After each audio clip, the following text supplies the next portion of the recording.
To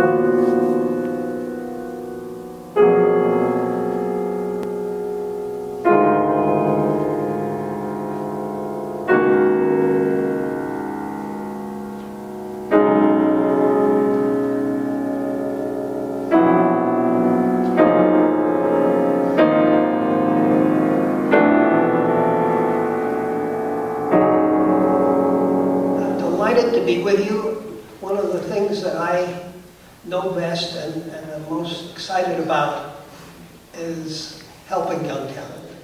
A lot of work on the Avner Dorman Etudes. And Avner apparently has been here all week scowling at you as you do this. And we decided we should have a little conversation with him so that, first of all, he could tell you what he thought about when he was writing this thing.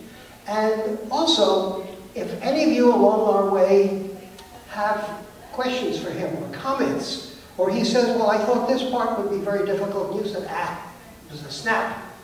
I'd like to know about it. So Avner, come on up. It's a good sign they're applauding you. It means they don't hate you. So, yeah, this is your chance to throw stuff at me for ruining the last 10 weeks of your life. When you got the commission to write this piece, you knew you were writing it for very young pianists. Did you write this piece differently because it's for youngsters, as opposed to writing a piece that, I don't know, Emanuel Ax wants? No, not really.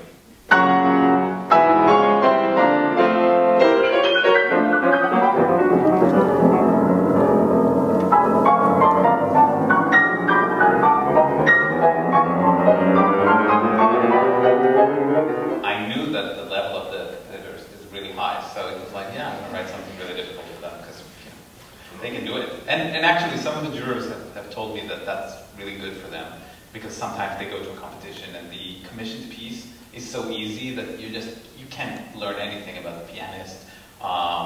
You know, a little bit about musicality, but if it's really too simple, then you know these pianists are all fantastic. I don't think age is the determining factor.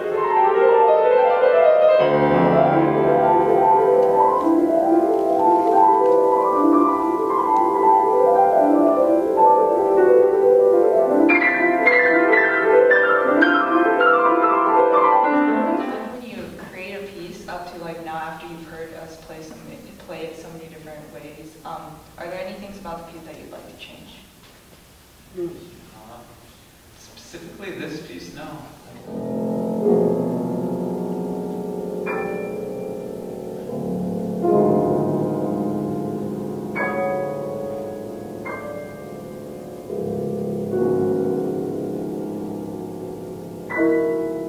How did you design the piece? It's three separate etudes. Was that part of the commission, or is that what your idea? That was my idea, because it's a competition, because they're showcasing their ability to, I think this is sort of like to show that you can learn a contemporary piece, that you can play a contemporary piece, understand contemporary music.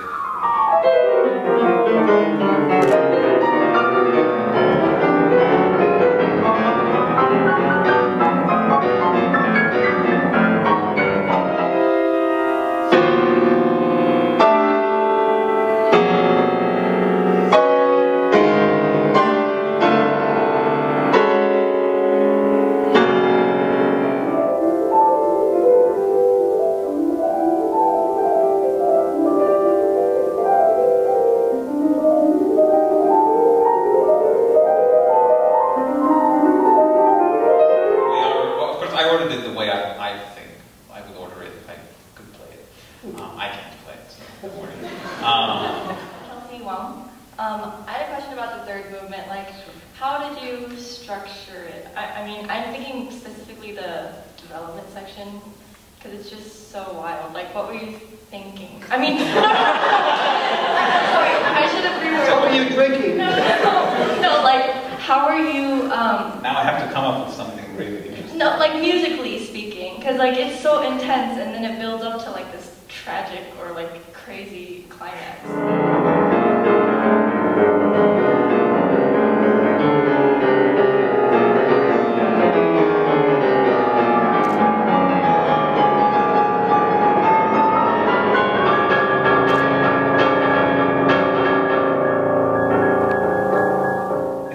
amazes me that you can actually play this thing.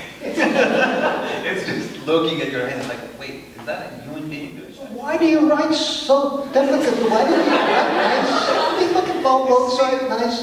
Yeah, you see, there's a story about Beethoven with the last, it's not just the Hamburger, right? It's the last sonata that he sent to his publisher, and the publisher sent back to him a letter. There's a letter that the publisher is saying, you know, no one will be able to play this but the very, very best pianists in the world. And Beethoven sent a letter back saying, that's what I want. So, you know, that's what I want. I want the very best to play. And These people have the opportunity of performing a world premiere wherever they go, because no one else will have been playing it beforehand. So wherever you give a concert and you include the Dorman, it's the world premiere wherever you are. How actually does a composition take shape for you? Do you start with a theme? Do you start with a title? Do you start with a concept of sort? Mr. Horowitz said that it really starts. I know how it starts. He's doing the Irving Berlin joke. It starts with a check.